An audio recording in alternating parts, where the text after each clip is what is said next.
In this episode, you'll discover the secret to happiness. Hey there, it's Michael.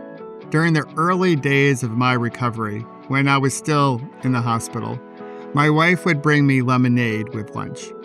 Besides being super delicious, it was a reminder that we can take lemons and make lemonade. And we're going to do just that over the next 7 weeks on our Friday episodes. During this period, I'm going to be helping one of my family members recover to help them feel whole again. That's the lemon part of it. The lemonade it gives me an opportunity to reintroduce to you some of the amazing guests I had on the podcast when it was known as the Kintsugi Podcast. And in this episode, I'm so happy to share one of them with you. But before we get to the episode, I first want to say thank you for being here and thank you for being a survivor. And as I've mentioned over the last couple weeks, if you wish to receive those great text messages that are just the right message at the right time, and they're all free, well, text me whole again to 866-612-4604. I'll say that one more time, 866-612-4604, and I'll set you up. Now, let's get into today's conversation. At the end of 2024, I sat down with Dr. Cassie Holmes from UCLA. She is a researcher there as well as a professor of happiness. And during our conversation, we tried to dive into what will make us happy. She has a whole concept around time, and that's one of the things you'll discover, that having an endless amount of time won't necessarily make you happy. You'll also learn a mindset shift to help you change your relationship with time, as well as some other things that you can do to help you gain awareness on how you're spending your time.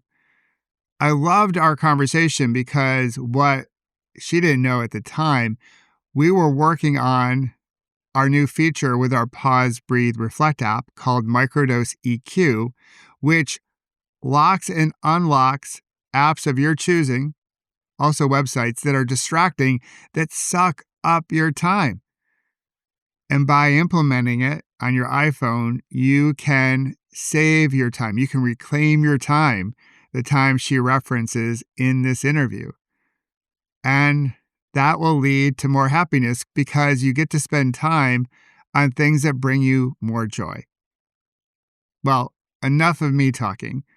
You're here to listen to the wisdom of Dr. Cassie Holmes. So if you're ready, let's take a healthy breath in and a slow releasing breath out and get to know Dr. Cassie Holmes and her thesis on how to be happy.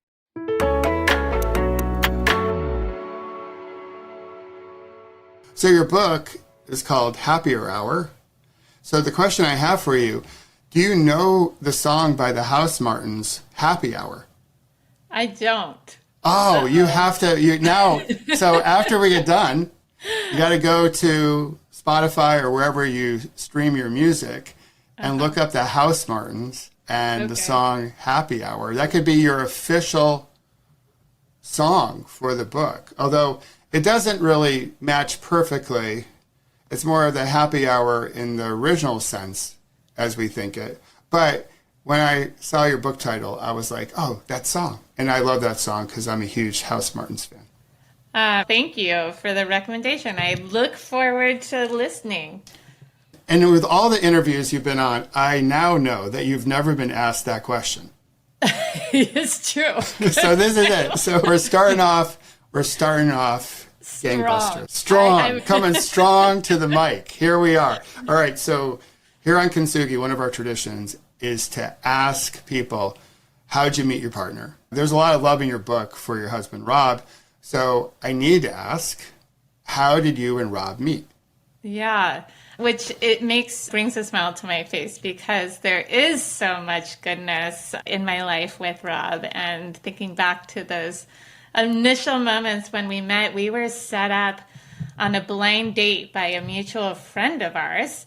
And this was coming out of a very unhappy relationship where I was planning to get married and 2 weeks away from the humongo wedding when my fiance at the time decided that he wasn't quite ready to get married. So it was quite devastating. And I talk about this in the book as how while I am an expert in happiness, a lot of it comes down to choices we make and despite some events that come our way. But so on the heels of that, once I got through my anger and depression, one of my friends was like, I have this guy I think you should meet. And I'm like, no, I'm not into dating right now. And she's like, no. And we met up for coffee. We were both at grad school at Stanford. And so there's a Rodin sculpture garden on campus. So I reluctantly met up for coffee. And it was so great because he's such a wonderful conversationalist. And I talk about in the book the importance of connection, like true social connection, and how that can come from conversation that digs a level deeper than just these sort of superficial, what's your name? What do you do? What are your hobbies? To really like, who are you? What are your emotional experiences in life? What are your passions? What are your fears? What are your hopes? And Rob taking everything he does very like to the nth degree. He was taking this course at Stanford's business school called, the nickname of it was touchy-feely, but it's basically like interpersonal dynamics.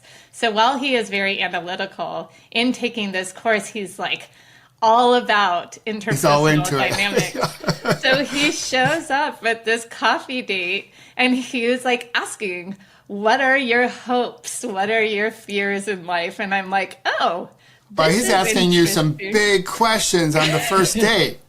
Holy cow. Totally. And it was such a breath of fresh air by going deep. It was like this lightness that comes from genuine connection that came from conversation. And that's still our source of connection in our marriage, is those like wonderful deep conversations about our hopes and fears.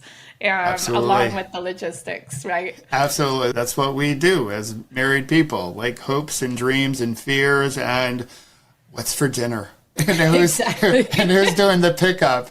And so at times we feel two ships passing in the middle of the night, but when we have connection time, it can be a really happy time. I know it is for me. Like I cherish our dog walks, my wife and I, because it's just our time to be a couple, because it's so easy with kids as not to feel like a couple sometimes because we're trying to manage a household. It feels like we're running a company as opposed to really living a life. I love that. We got set up. And hopefully the person who set you up got invited to the wedding. Yeah. Actually, we had this like little group, like elopement. So we didn't really have a wedding. Oh, gosh, we have thanked her many times. Yeah, she's definitely on the holiday greeting card list this year. Yeah, absolutely. So let's go back a little bit. How did you get into happiness? So if meeting you now and seeing the content and reading your book, my hunch is that if I met you in high school, you'd be, Cassie's the happy girl, and with a good disposition and cheerful and optimistic and hopeful. But how did you get into pursuing a career in happiness? Yeah. And in high school, you are correct. I was probably would be described as the happy one. And I still am. Like, I think I am described. Yes. So that I do have a natural disposition. And actually research and looking at what are the inputs into happiness, one's natural disposition is a big factor and perhaps one of the biggest. But there are other things that come into play, right? There are those events that happen in life, like I just shared, getting like basically at the altar, the love of my life. So I thought at the time, decided no, that was quite devastating. There are also other sort of events in my life that that objectively were not happy. And so seeing how one reacts to and responds to those events, I was motivated to figure out, okay, what are things that we can do if someone that isn't lucky enough to have a natural disposition towards happiness, or when, not if, when those negative events happen, what are things that we can do to make us feel good in our days and satisfied about our lives. And I was motivated actually I'm a social psychology undergrad major. And then in my PhD, I was interested in sort of person dynamics, right? What are the factors that make us make particular decisions, make us feel motivated? And my PhD was at a business school. I was at Stanford's business school in a marketing PhD. And so I was looking at what are the factors of when you present options to someone that makes them feel satisfied with their choices. As a marketing PhD, I was looking at choices of magazine or choice of coffee. And then I was like, hold on. What I really care about is people's choices about that affect them overall in life, not just their satisfaction with their coffee brand, but really their satisfaction with their life in general. And recognizing also at a business school where there's a lot of focus on money, I was like, the resource that really seems to matter for happiness and satisfaction with the choices we make is time. And so it was during my PhD that I was like, what I want to do is figure out what are decisions that we can make so that we feel satisfied in and about our lives, recognizing the value and the role that time plays, so that everyone can feel as positive in and about their lives as me, as well as despite particular events, all of us have the tools available so that when we're making those decisions of how do we spend our time, what should we do to feel better, they're actually empirically informed. So I guess my drive towards happiness is I want more people to feel like me on my best day. I am down for that. That is music to my ears. And as you mentioned, so I call that day of my accident my last bad day. And it's really an acknowledgement that we have a whole bunch of moments in our day. And since my accident, I've had plenty of bad moments, but I don't have to give them any more fuel than they deserve. We take it's a mountain out of a molehill type of thing. So things happen, big things happen, like my accident and your wedding that never occurred. And so those are devastating. We feel a lot of emotions. And there's a whole bunch of other lesser bad moments, if you will. And there are things that we can tap into so it doesn't turn out to be bigger than it needs to. And before my accident, I was pretty much a typical person, believing that my happiness was going to be found in all the stuff. Probably much like the MBAs that you teach today, that I'm going to get this big job, I'll get into venture capital, like maybe for those out at UCLA, but I'll have a big title, a nice office, a good car, and all that jazz, and I'll be happy. The chasing of happiness, as Thomas Jefferson once wrote, the pursuit of happiness, which he really didn't mean that, as we know, but we're not going to go. I finally realized that it was all about time, and so when I found your book, and really your position is we have to look at time as a driver of happiness, and what I found to be interesting was that there was actually a sweet spot. So if you ask a lot of people, if you said, what's going to help you with happiness, they need more time. So we're time poor. But there's also the other side of it. It's like having too much time doesn't necessarily make us happy either. And I would love for you to share more about this sweet spot when it comes to time in relationship to happiness. Yeah. And I'm glad you asked, because talking about another sort of motivator in the work that I do is figuring out, like, okay, happiness. So we want to feel good in and about our days. But I found that for myself, time was one of the biggest barriers, right? So that sense of time poverty, of having just too much to do and not enough time to do it. And this is experienced by many people in our country, in the world, not by everyone, but those of us who do feel it, and I felt it very acutely, particularly earlier in my career, and I actually still feel it now. I have to work hard to combat it. It's like when you're working full-time, you have a partner who works full-time, you have kids that you're managing their lives and schedules, you are also trying to be healthy, so where do you fit in exercise? And you're also trying to not just get by in your career, but really succeed at it. And these super mundane chores that we are perpetually faced with. And in a sort of moment earlier in my career when I was an assistant professor, I was like, I don't know if this is even possible, right? Something's got to give. Is it my career? Is it that I'm just going to be a negligent mom that's not involved at all? Is it maybe my relationship with my partner? Is it like not have friends because I don't have time to meet up with anyone ever? And I thought that something had to give with this idea that if only I had a lot more time, then surely I would be happier. And a lot of people do feel that way. They're like, oh, these ideas, if only I had more hours in the day. But we studied that. We looked at what's the relationship between the amount of discretionary time people have and their happiness. And we looked at data from the American Time Use Survey. So it's tens of thousands of working and non-working Americans. And we could capture how or see through their reporting of how they spent their day, relate how much time they spend on discretionary activities, those things that people want to do, with their satisfaction with life.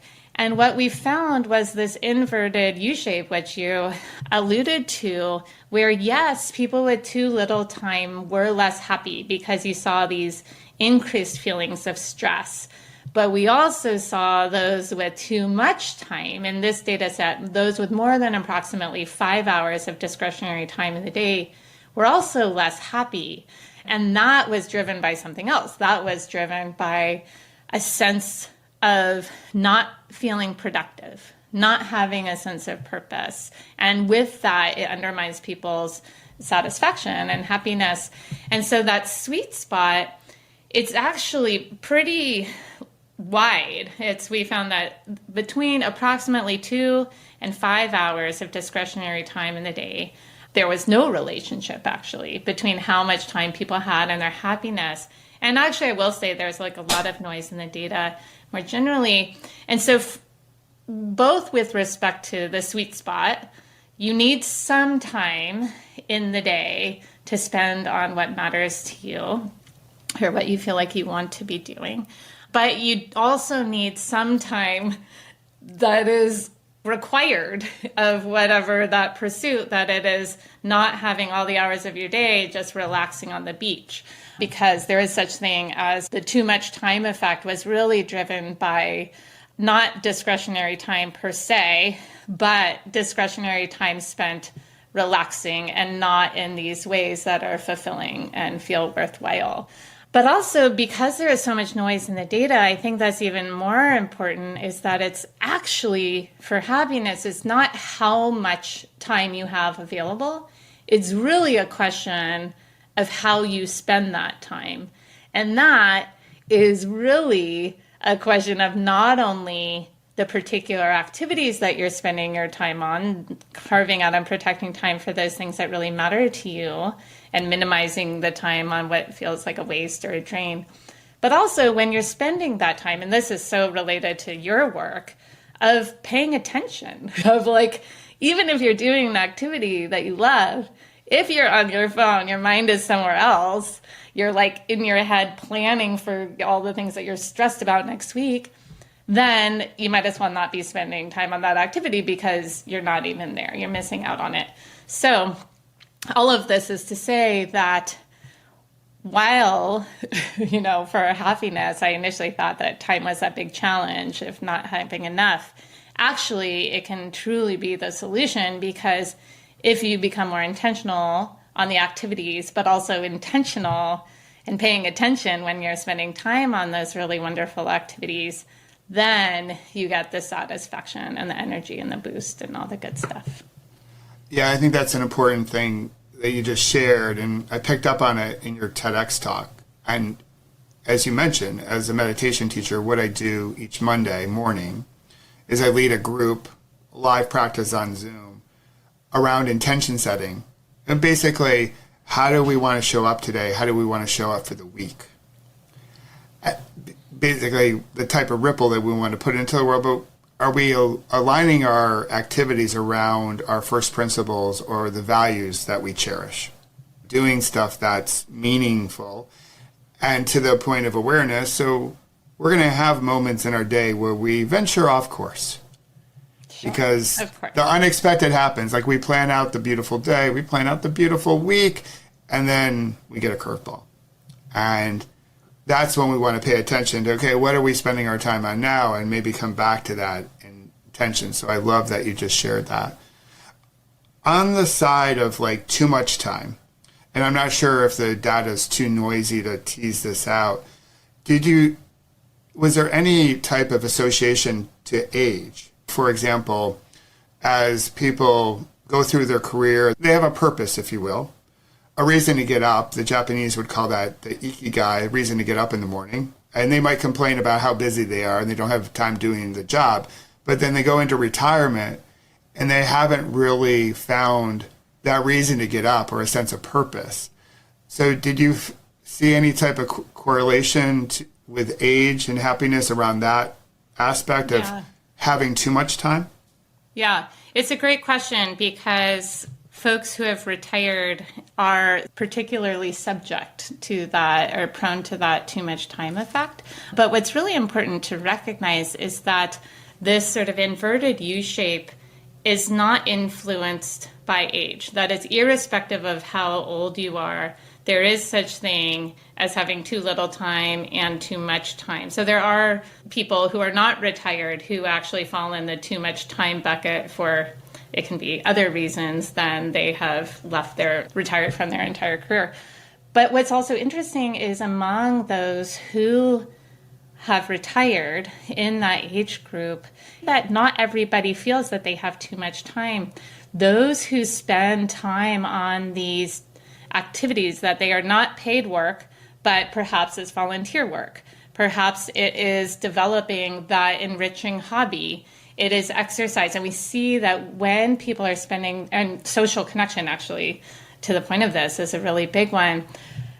Among retirees, when they are spending some time in their week on these activities that make them feel productive, that give them a sense of purpose, that make them realize that they're still contributing to those around them, but also are growing by those hobbies where they're learning something new and they feel the responsibility of that and the sense of reward from that. So yes, it's something, the too much time effect is a cautionary tale among those who are eager to retire with this sense of, oh my gosh, then I'll have all the day to relax and play golf and sit on the beach. And go to Del Boca Vista and we'll have pina coladas and all that, but then after a while that gets a little dull. It gets dull, and that's where you get the too much time effect. But if you say move and go and start volunteering somewhere or join a bridge team and learn how to play bridge, then all of a sudden there are these ways of spending that aren't just relaxing and doing nothing, but give you a sense of productivity and purpose. And so it's being intentional, again, going back to when you then are retired, being intentional about, all right, what are those activities that you're going to bring into your life to make sure that you continue to have things that give you a sense of productivity and purpose. And community, yeah. Oh, yes. Because also, importantly, we did not see, so we looked at, in our data, those who had the discretionary time. And when we looked at whether those discretionary activities involve social connection, you actually didn't see this drop off. That is, it didn't see the too much time effect. That is, if you're spending time, your discretionary time connecting with others, then there's a sort of continued effect, positive effect of those investments and relationships. So that correlates pretty well with Harvard's study, the longitudinal study around happiness, because they point to social connection as a big driver to happiness.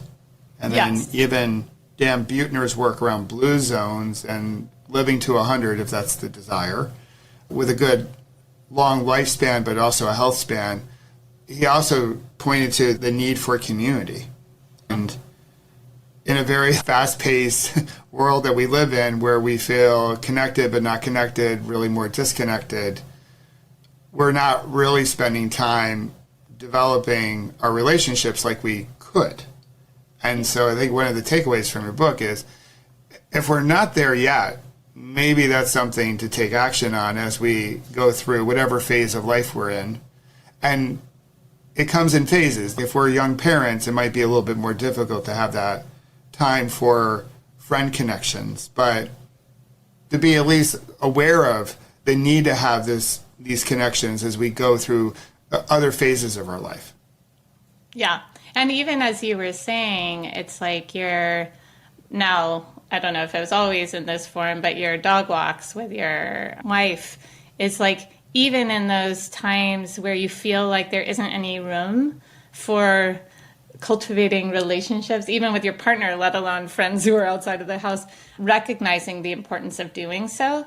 Because even though you feel like you don't have the time, when you do spend the time, it can re-energize and give you that sort of sense that things will be okay. And we're going to be okay here. We're gonna be able to figure this out. And there are like-hearted humans around us, and it's not the world's not going to hell in a handbasket. Yeah, because on our walks, we'll run into our neighbors, we'll run into our friends, and it's a brief encounter.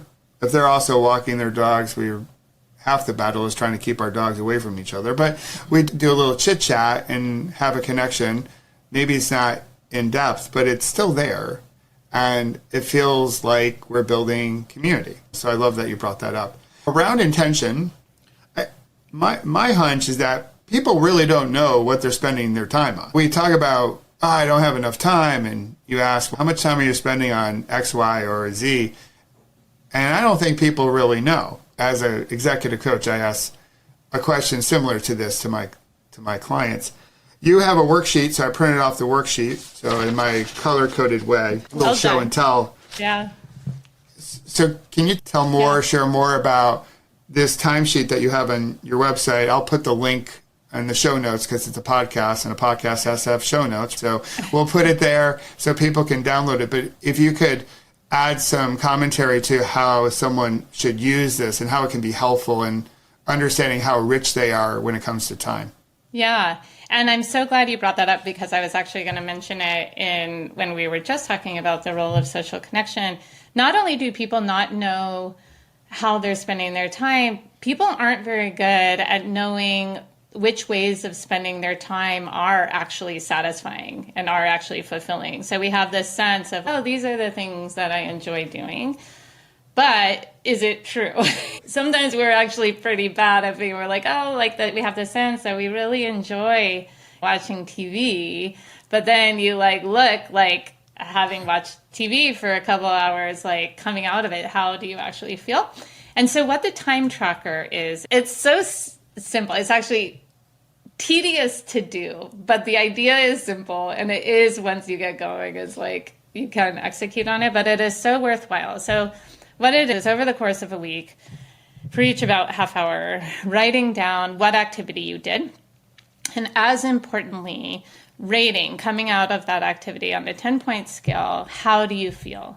How satisfied, fulfilled, overall positivity? How did you feel from that activity? And again, it's not, in general, what activities do you enjoy doing? It's having just done something, how do you feel? And then you have, over the course of the week, you had your color coding, which I think was also capturing not only the activity, but probably the emotion. Color represents something I was doing, and I knew I was going to share it. So I didn't really want to give my whole life away on the internet as far as everything I was doing. But yeah, there is a system there that I can read, and probably only I can read. But yeah. But as long as you can read it, because that's the purpose of it, is at the end of the week, you can look at your own data and look, okay, across the weeks, what are those activities that got your highest ratings? What are those activities that were getting the 8s, 9s, 10s, and writing them down? And what are those activities that actually got your lowest ratings? Writing them down. And then also looking among your most positive activities, what are some commonalities across them? And so that allows you to pull out sort of sources of joy. For many, it's like pulling out not only social connection, it's, oh gosh, it's like the example that I have shared because it is so true. And I keep reminding myself when I like find myself coming out of a social situation, I'm like, why didn't that feel as fun as it should have? I'm like, oh, because I learned from my time tracking that I really value one-on-one time, one-on-one conversation. Actually, going back to my coffee date with Rob. Yeah, that was like your jam. I was like, oh my God, this is awesome. Totally. Yeah. Thank gosh we didn't meet at a cocktail party. That would have like small talk. Yeah, that would have been awkward. Yeah. And so I know for me, it is that one-on-one time. And whether it's in a social context, a family context, or even in a work context, that's really satisfying for me. Whereas in bigger groups, I actually, for me personally, and this isn't what data is showing in general, so don't have people think, oh, one-on-one time is better for everyone. I learned from my own time tracking that's better for me. But folks doing the time tracking will learn for themselves what are those ways of spending that are really fulfilling. And then that can be helpful because then as you're designing upcoming time of protecting time in our busy lives for those activities that really matter. Also, there's some surprises. Like I've had now hundreds of students do this assignment over the years and hearing the consistency in some of their reflections of this sense of, oh, watching TV is my fun activity, but then they see in their ratings that first half hour and maybe even hour is really fun, but hour 3, 4 into the binge, they actually start feeling pretty crummy. Or social media, it's, oh, social media is my fun, like relax time. But actually, then they see how they felt coming out and they're like, wow, this doesn't make me feel good horrible. I feel like crap. Right. Yeah. Holy cow, how much time were they actually spending? So in addition to seeing the satisfaction you feel from your activities, you realize just how much time you're spending on various activities. And in some cases, it's like a rude awakening of, oh my gosh, I spend so much time on X. It's not necessary. It doesn't bring me joy. Why am I doing it? Especially when I feel so busy. So that's helpful.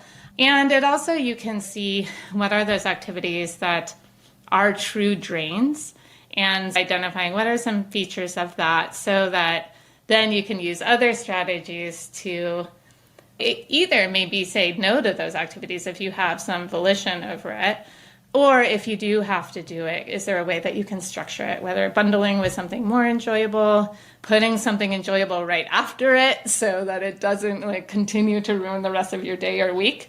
So you can use some other strategies to offset that negative impact of those obligatory, not so fun activities. Yeah, I want to get into the biggest one, work, but I will share like through my own tracker. So I'll be public. We watch The Bachelor at our house. I know. It's fun. But to your point, Cassie, Yeah. like when I watch it with my girls, super fun. Like it's our father-daughter bonding, totally cool. I'm no longer on X, but one of my fun things to do was to follow the show when X was known as Twitter, because I was like, people in the world are really funny. But I no longer on X. But watching it with them is so much fun. Watching it by myself, not so much fun. So for me, it's about that connection with them. And so I think that's the real value with the tracker, a couple things that you mentioned. Yeah. You do get to pay attention to what you're spending time on, because I think we underestimate how much time we're spending on things that don't really fulfill us. Mm-hmm. That we say, oh, we just need some downtime. It's our mind candy. But it doesn't really bring much happiness and fulfills us. We could be doing other things that do that for us. And then we have a better idea of, okay, what brings us happiness with our time? And this gets us to work. So one thing, in order to have a lifestyle, unless you are born on third base, you have to go do the job. Yeah. How do we make work happier? Yeah. And knowing that everyone's job is a little bit different and everyone's at a different stage, but do you have any general guidance on how to make work a bit happier? Because it seems like work is one of the big drainers of our happiness. Yeah, if you look averaging across time tracking research of what are those activities that tend to be associated with the most negative emotion or the least positive emotion, it is commuting, work, and housework. So work. And it is, as you said, we have to work unless we're perhaps lucky enough that actually, as we talked about the too much time effect, maybe it would be unlucky if you didn't have to work. Anyway, all to say, many of us have to work. But given that for so many, not only is it the least happy, but when you add up the amount of hours in our lives that we spend working, it is not something that we just want to wait through. How we spend the hours of our days sum up to the years of our lives. And so it's just too much of our life to waste and wait through. And it makes life overall a waste. So I am very strongly figuring out, to your question, what are ways that we can make work not terrible and the time we spend there, and to make it potentially a source of happiness and fulfillment. Now, and also I will say that the time tracking is also helpful for this, because you'll pick up as you're being more precise in what activities. It's not just work. It's like you're putting them in a meeting, or I'm responding to emails, or I'm working on a deck. And so you can actually identify within your workday what are those activities that are quite satisfying, and then also what are those activities that are sources of drain. But to answer the question, what are ways to make work more fun? Social connection. Here we go again. It's the answer of the hour. And because it's not just in our lives outside of work that we can find connection and friendship even. And there's a sort of funny sounding question in Gallup poll that asks, do you have a best friend at work? And even though it sounds silly, like in something my third grader would ask, it's very predictive. So even though only 2 out of 10 working Americans say they have a best friend at work, those who do are significantly more engaged in their work, they are more productive, and they are most satisfied with their work. And job satisfaction carries over into life satisfaction. And so with that, even of thinking about how can you cultivate friendship in your workplace or in your workday if you work remotely, what are ways that you can set up not just the schmoozing, but really sense of friendship? Some Rob factor. Pardon? What I hear from you, Cassie, is that companies need a little bit more Rob in their culture to go. We need more Robs. We need more cowbell in our lives, and we need more Rob to go. But in all seriousness, maybe leaders can do this, is to go a little bit deeper in a safe way. Yeah. So we have stronger connections, as opposed to the transactional nature of work today.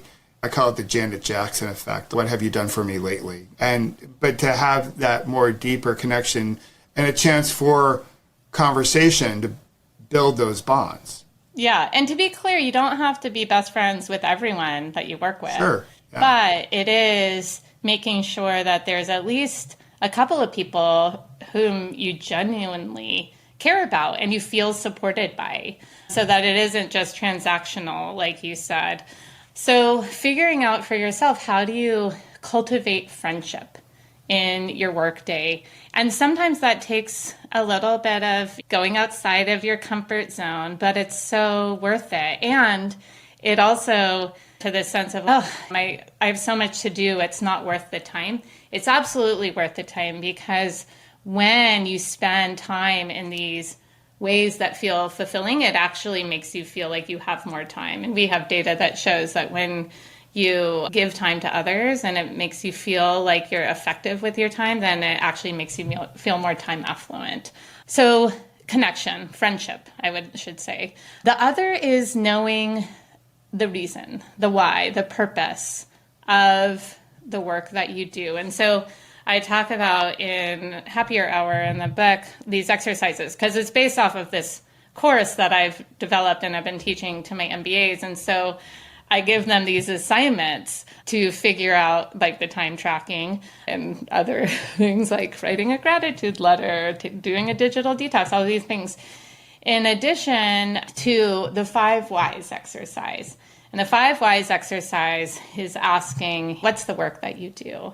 And then oftentimes the answer is like the job title. And then I ask, why do you do that? And then the answer tends to be either money or the job description.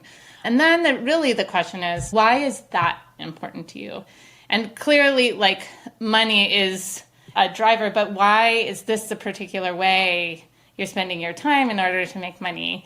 And then once you ask yourself sort of 5 layers to your own answers of like, why does that matter to you? Not why does it matter in general, but why does it matter to you?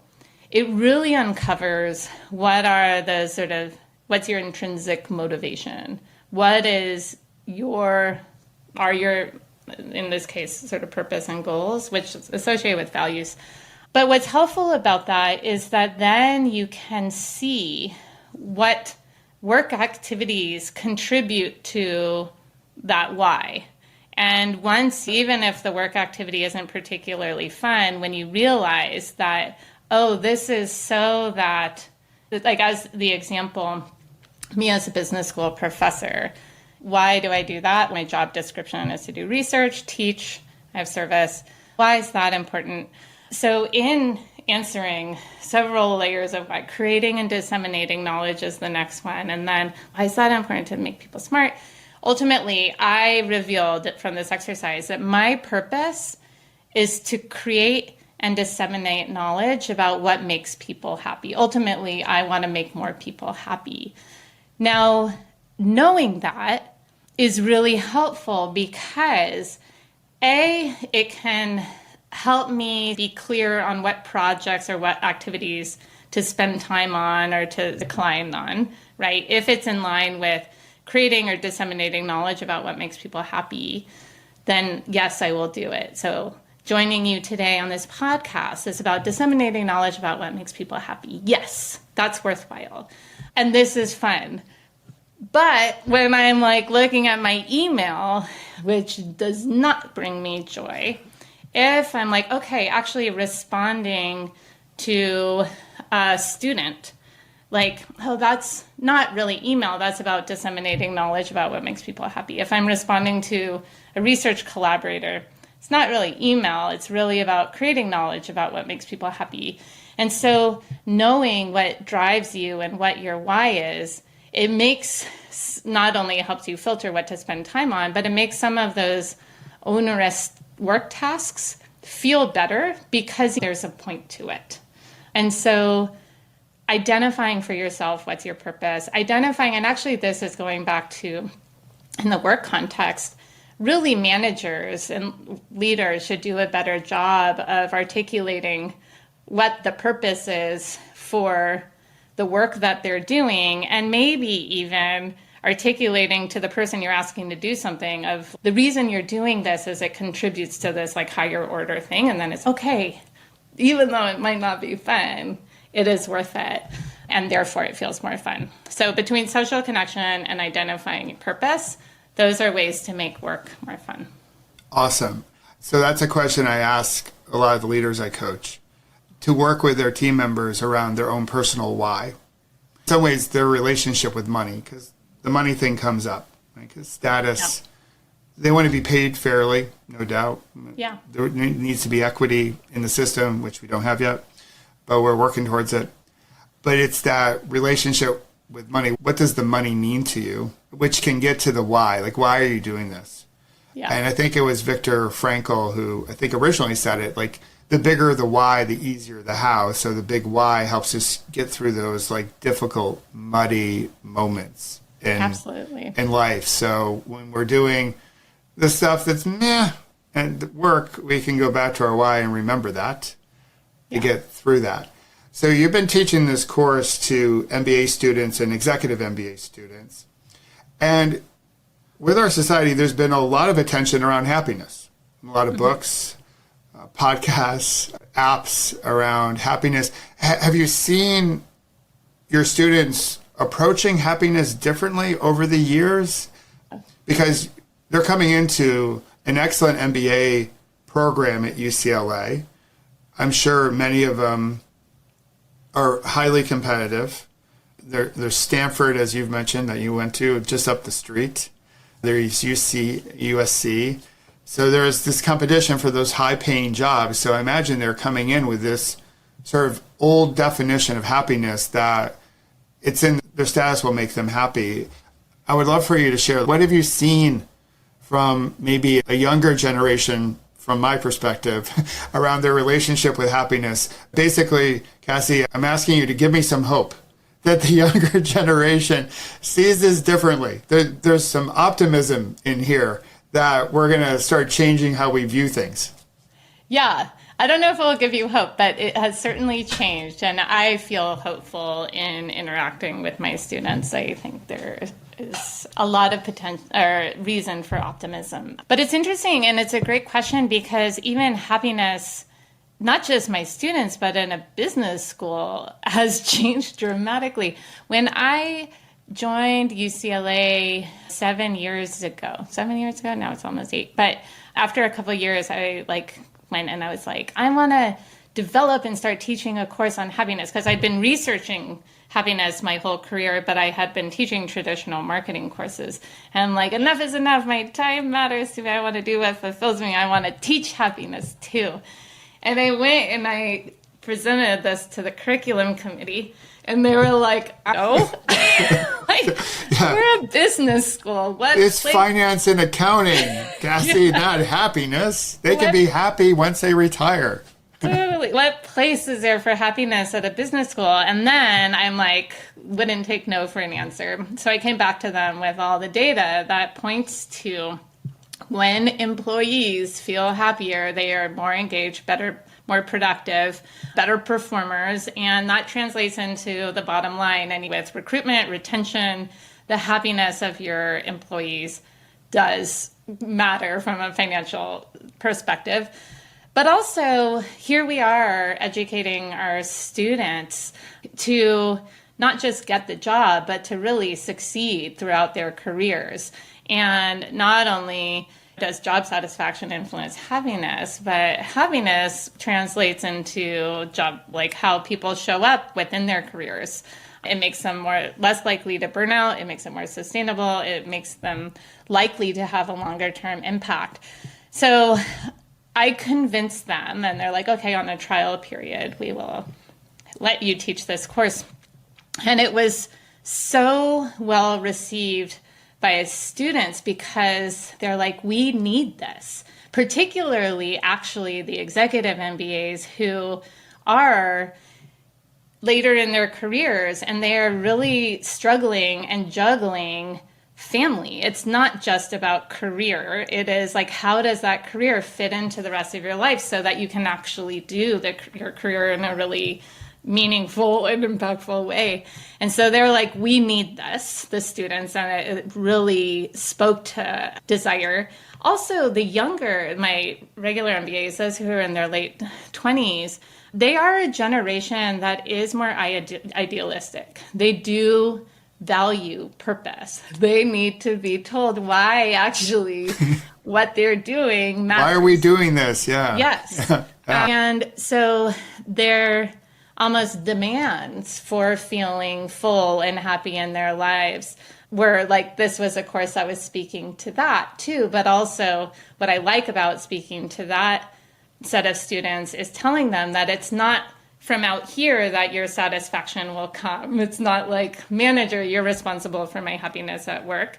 It is up to you to make decisions and to take care of yourself and to show up and be clear about your purpose so that you can deliver. So while I've been teaching it for 5 years, 2 years in, the pandemic hit. Yeah. And that was a time where all of a sudden you couldn't take happiness for granted. Mental health was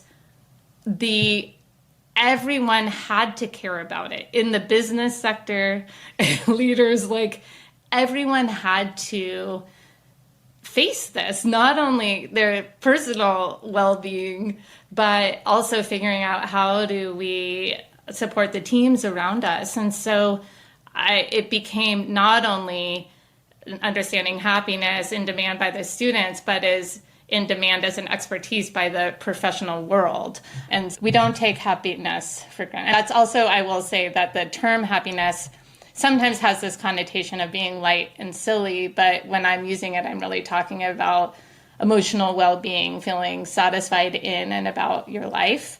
And that is so important that we can't ignore it anymore, because we all went through something so terrible that it's like we need to know what are the tools to get through it and to overcome it and then to ultimately thrive. Yeah, and we really haven't adjudicated what we went through fully yet. I think we got through it and we're like, okay, on to normal, on to catch-up time.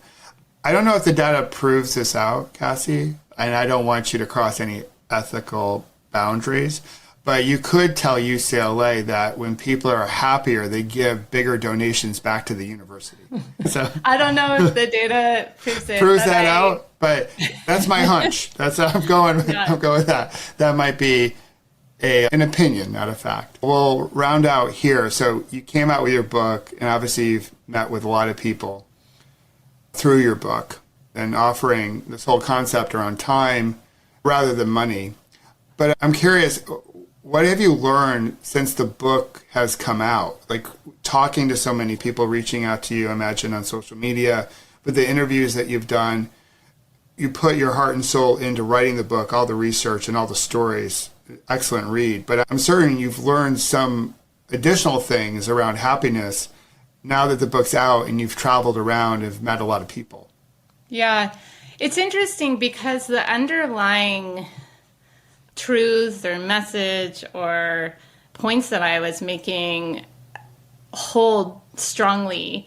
I think the thing that I've learned is how different parts of it resonate with different people. So it's almost like hearing people from their examples of, oh, this point about this showed up for me in this way and was so impactful. And then someone else will be like, this part of it like really affected me in this way and from that.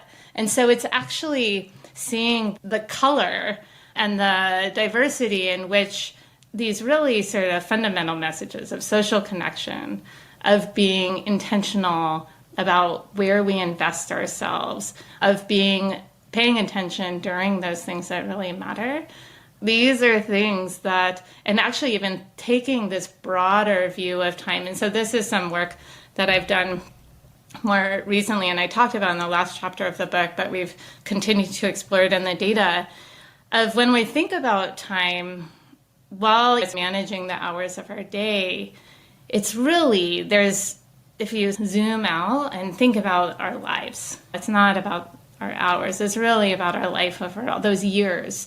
And what we have found is that when people take a broader perspective of their time, thinking about their years in life overall, and what that does is it makes people think about what matters. What are their values? What is their purpose? In one of the exercises I have my students do, and I talk about in the last chapter, is having people even write their eulogy. Like that is something that on the face of it may not be so happy, but it's leading people to think about at the end of your life, what impact do you want to, how do you want people to remember you? And articulating that is very clarifying. And so taking that broad view of time in your life overall, what do you want? When you think about your years, your next 5 years, what do you want to have accomplished, or what impact do you want to have? And that then should inform how we spend our hours today and how engaged we are during some of those hours. And so that has crystallized for me as it's not just time, it's really the big time that should inform our hours. I so appreciate that. I just wrote a blog post about Stoicism, the Stoics have a concept called memento mori. Basically, it's remembering that we will pass away, we will die. So it really brings attention to how do you want to live. And so what inspired the post was going back to celebrate my dad's 88th birthday. And, I realized he doesn't have many birthdays left. Now, he might not like me writing about that or saying that because we have a weird relationship with the inevitable here in the West, but we all cross the same finish line. So if we can get comfortable with that, and then we can bring some attention to, like, how do we want to live? What do we want to spend our time on? And I think one of the things I took away from your book that I'll underscore for those listening is that happiness is an individual formula. I know, like, in this world, I imagine you've spoken to other people who will say, hey, Dr. Holmes, what's the secret? Give us the hack. Yeah, give us that one thing that we need to do. And for me, coming away from reading your book was, we're all going through different phases of life. This formula is individual, and it will change.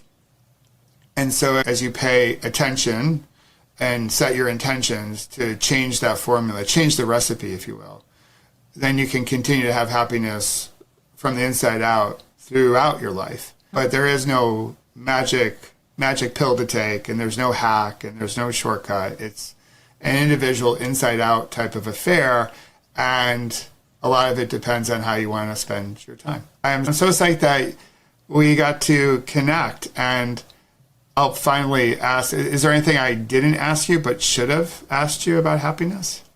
No, I think it was, there's a lot we could talk about, but we covered the important stuff, and it was very a source of joy and fulfillment, our time together. So thank you. You're welcome. And be sure to check out the House Martins after we get done. I wrote it down. You and Rob can dance to it. So, Great. But so many thanks. It was a happier hour. Thanks for joining. Thanks.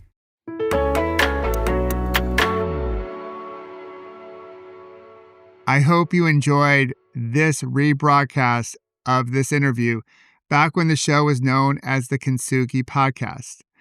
I love Dr. Holmes. She has so much wisdom. In it, you learned that having more time doesn't necessarily make you happy. It's what you do with it.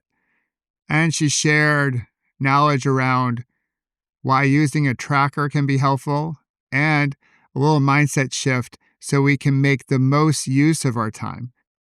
And as I said up front, if you haven't yet downloaded the Pause, Breathe, Reflect app with Microdose EQ from Apple's App Store, you're missing a way to regain time that you can use that will be better spent on things that bring you more joy, like taking care of your health and being present for family and friends, or simply getting outside and enjoying the nature that's you. So do yourself a favor and join Pause, Breathe, Reflect today to reclaim your time and to bring more happiness into your life. As always, thanks for being here. Thank you for being part of our community. And of course, thank you for being a survivor. And if you'd like to receive those wonderful free text messages that I send out that are the best message at the best moment, you can text me at 866-612-4604, and I'll set you up.